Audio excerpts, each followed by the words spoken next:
Good morning. Welcome po sa Tabsong Viewpoint. Welcome po dito sa channel na to, and then gusto ko lang mag-share po bilang isang ordinaryong netizen and taga-subaybay na rin ng mga social media news.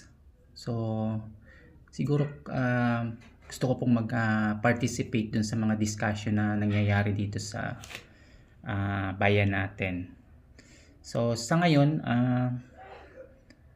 napaka po kasi ngayon ng mga balita tungkol sa fake news, no? Fake news. So sa akin po, ang importante naman kasi sa mga ordinaryong tao, dapat yung kanilang information na nakukuha ay authentic, totoo, at credible siya. So para at least yung mga tao nakakapag-desisyon ng tama, and then nagkakaroon sila ng awareness na tama. So ako po bilang ordinaryong sumusubaybay sa mga news sa social media, so nais ko po na magbahagi o makibahagi dun sa usapan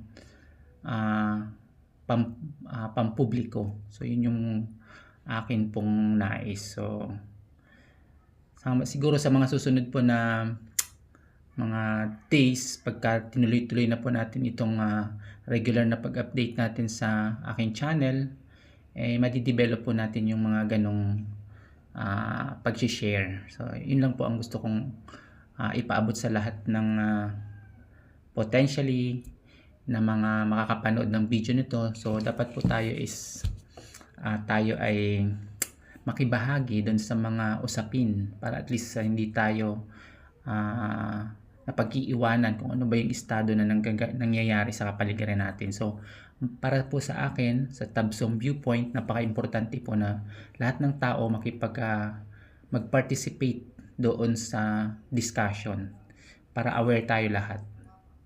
So siguro sa mga susunod po na episode or mga paggagawin kong mga content is unti-unti po nating share yung mga bagay na yan. So yun lang po, at maraming salamat, and then next time gagawa din po ulit ako ng another content. So maraming salamat po. Sa mga gusto po mag-subscribe kahit wala pang masyadong video yung aking channel, pwede po kayo mag-subscribe. Maraming salamat po.